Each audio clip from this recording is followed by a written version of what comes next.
Welcome to Beat Diabetes. We're going to look at a comment today that was left under one of my videos. Actually, it's a question. Sometimes people ask things, and I'm wondering, where are you really coming from in asking this question? And I guess I could wonder that about this particular question, but I thought I would address it regardless of where they're coming from. The question is this: why don't you fix your pancreas? Well, there's an assumption behind that. Actually, it almost sounds like there's a couple of assumptions. One is your pancreas needs fixing, and two is it ought to be simple. Why don't you just do it? First of all, if I did have a pancreas that was way out of whack and barely functioning, it would not be a simple matter to fix it. In fact, ask any type 1 diabetic or anyone with LADA where they are becoming essentially a type 1 diabetic. There's not a whole lot you can do. So that's one thing. But secondly, it assumes that my pancreas needs fixing. And the truth is, my pancreas has never needed fixing. Some people, when they hear about diabetes, they kind of associate it with pancreas and insulin. So the assumption is, well, your pancreas is just not putting out enough insulin. And why don't you just fix that? And so you got pancreas, you got insulin, you've got diabetes, and they think they all kind of go together. Well, they do, but not the way a lot of people think. The truth is, for most type 2 diabetics, listen carefully now, for most type 2 diabetics, your pancreas works just fine. Now, I didn't say all. There can be cases where someone's pancreas is in the process of failing, and they normally call that LADA, where you're kind of moving from a pancreas that works well to a pancreas that barely works to a pancreas that doesn't work at all. And as I said, you become essentially a type 1 diabetic. That's not the case for most type 2s. Most type 2s, the problem is not your pancreas. Your pancreas is working well. In fact, it's having to work too hard, but it's doing a good job. You ought to give your pancreas a little kudos, a little credit for working so hard. You're forcing it to work harder than it needs to, and that's part of the problem. So you say, well, if it's not my pancreas, just what is the problem? Why do I have this high glucose?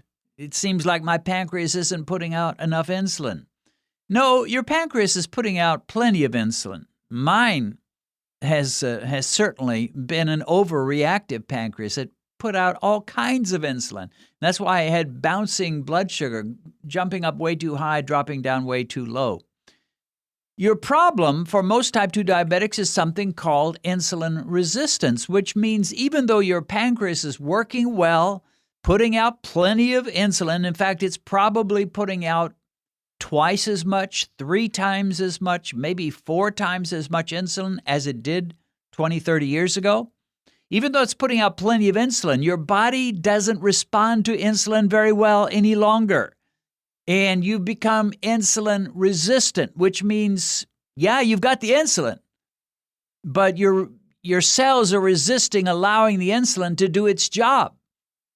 You know, it'd be like a city where there's a lot of crime and the cops are all handcuffed and they're walking around. And you see lots of policemen there. You say, well, our problem isn't a lack of cops. We got cops all over the place, but they've all got their hands handcuffed behind their back. They can't do anything.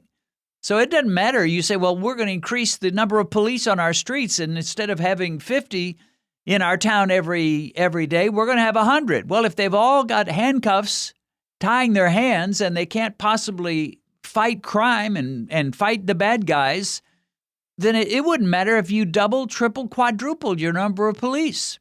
And your insulin is sort of like the police force in your body when it comes to blood sugar. It's supposed to police that blood sugar and keep it down and give your body what it needs to keep your glucose running stable and at a good steady level, not too high, not too low. And that's what's supposed to be happening. But your insulin rather is handcuffed because your cells are resisting its work. They're just not allowing it to do its job. Therefore, you eat a high-carb meal, your blood sugar goes up, your pancreas says, baby, let's go, and starts dumping out the insulin. And the body's like, no, we've had too much insulin. we've been living with insulin. Constant surges of insulin. We're tired of insulin, and we resist insulin. And therefore, your body can't process all that insulin very well. Not that the insulin can't do anything. It can, but it doesn't work like it used to because of, say it, insulin resistance and the corresponding state of hyperinsulinemia, which is a fancy long word that means you just got too much insulin too often all the time.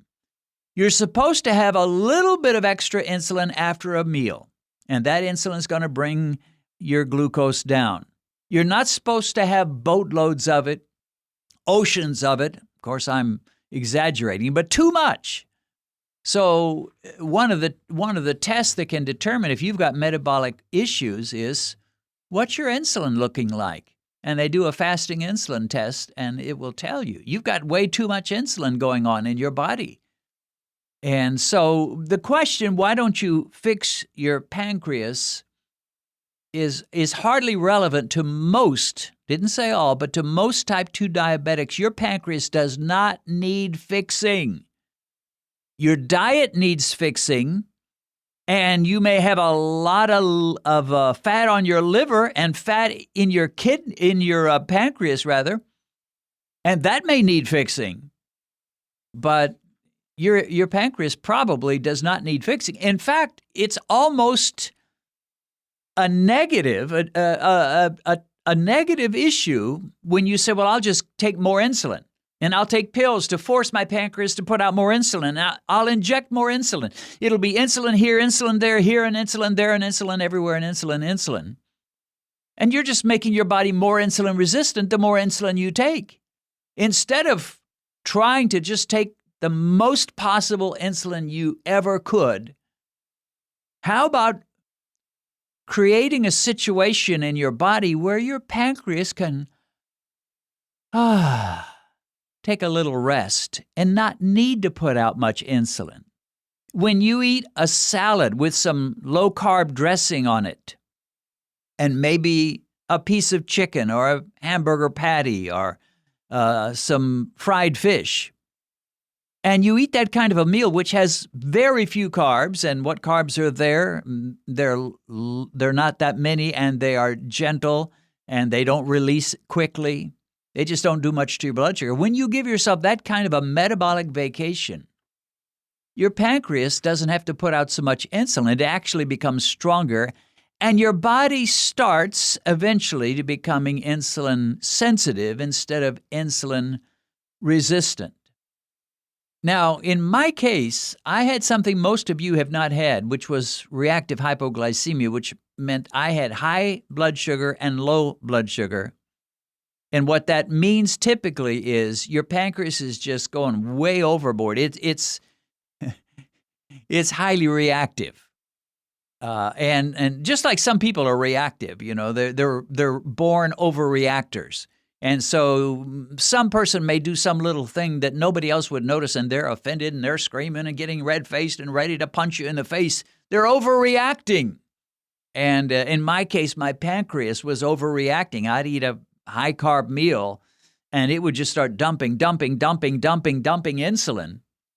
And finally, the insulin would catch up. First, it would go too high because the insulin couldn't catch up for a couple of hours. But finally, all that insulin would catch up and drive it too low. An overreacting pancreas. Now, there was a blessing to that for me. And the blessing was this. It told me something's going on here, Dennis.